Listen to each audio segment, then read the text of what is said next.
Hello and welcome back to the channel. Today I'm reviewing Dinnerly. This is following up from the review I did a couple of months ago on Marley Spoon. If you haven't seen that already, please check out the description box below.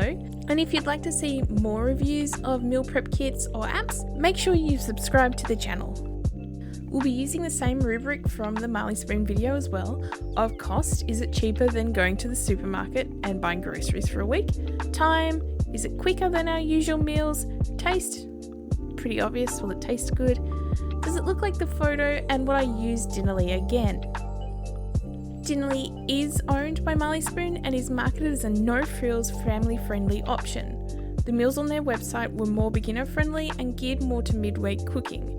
It was also significantly cheaper than Marley Spoon. For 4 meals for 2 people and delivery, the box was $55 per week.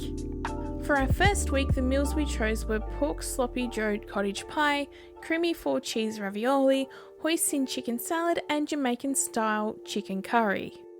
Our first box arrived and all the veggies were in good condition. Unlike Marley Spoon, Dinnerly has also created digital recipe cards, so they're not included in the box. You have to download them when you order your meals. The meat arrived packed in an insulated bag with gel packs and everything was nice and cold. Night 1 we had the creamy 4-cheese ravioli. This was super quick to put together, about 15 minutes from cutting the onion to serving up. The recipe was easy to follow and everything worked well together, so a great start to week 1.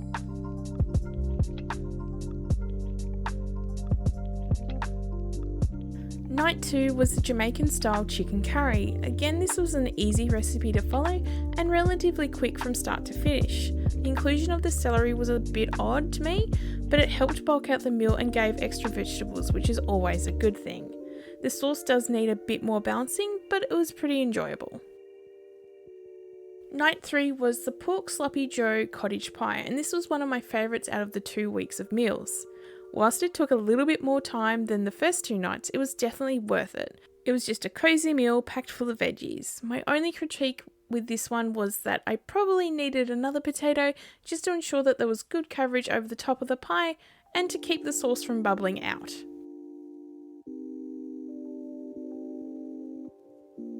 The final night of week 1 we had hoisin chicken salad. The salad was a mix of cabbage, radish, apple and coriander topped with chicken and hoisin sauce. I feel like it could have benefited from something else, maybe capsicum or spinach to add a little bit more of a crunch, or maybe some fried noodles to go on top. All in all, it was an easy meal and a pretty solid choice. For week 2, we picked Vietnamese beef noodles, 1-pan jerk chicken rice, balanced Louisiana pork steaks, and Texan Roadhouse chicken.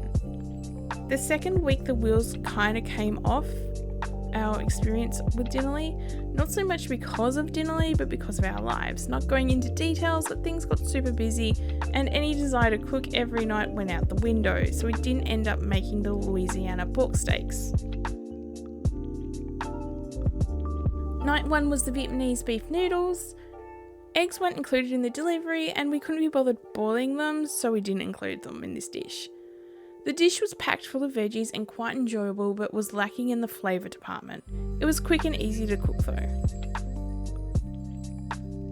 Night 2 was 1-pan jerk chicken rice. Super enjoyable, quite easy to make, and throwing everything in just one pot and letting it cook for 20-25 minutes was great.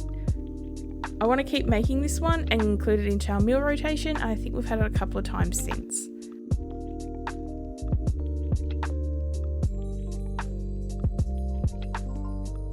Night 3 was the Texan Roadhouse chicken. This is where we ran into some issues. The chicken breast had some bones and the onion we received was a bit funky. Thankfully, these were minor issues that were easily fixed. I grabbed a spare onion from the pantry and continued on.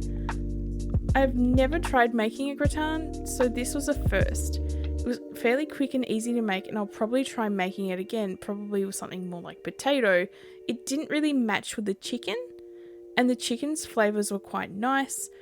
Separately, both components were great, but together it just didn't meld well together. It was still an enjoyable meal though.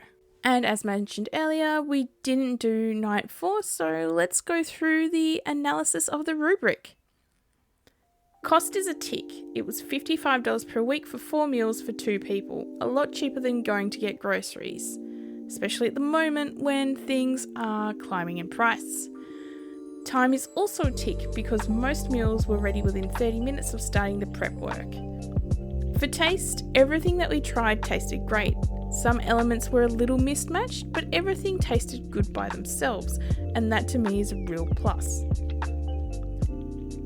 Photo is a maybe, because whilst they looked similar to the photos on the website and included in the digital recipe cards, they looked a lot smaller than the images on the website, so portion size is a lot different to what you see. Would I use Dinnerly again? Yes, but before I do, I'd like to see a few more options added on the website, so a couple more vegan, a lot more gluten-free would be really appreciated, I think. My final thoughts on Dinnerly is that it was definitely good value. It's even better value if you can find a coupon code, if you do a bit of a Google search, or sometimes it'll automatically pop up on the Dinnerly website. It makes the whole experience even better. Whilst there is veggie options, there was no vegan options available, which is a bit interesting, especially now that we're seeing plant-based diets become more popular. Having the digital recipe cards was also a nice touch. It meant that you were getting less waste in your packaging. Also, everything wasn't wrapped in plastic, unlike when we received the Marley Spoon, which either came in paper bags or plastic. Week 2 brought up a point around meal boxes that I don't see a lot of people mention both online and these reviews. That in theory they are great because somebody has already done the portioning for you and they've been delivered all ready to go.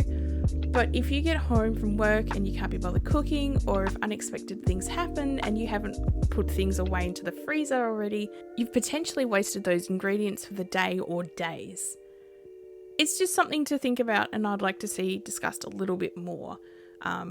Maybe more instructions on how to store things to prolong their life if something like this does happen would be great. Anyway, they are my thoughts on Dinnerly. I definitely had a more positive experience with them than Marley Spoon, which is a surprise considering they're sort of sister companies to each other. I hope you enjoyed today's video. Please let me know in the comments below if you've had similar experiences with Dinnerly or something a bit more different to mine. Thanks for watching, and I'll see you in the next video.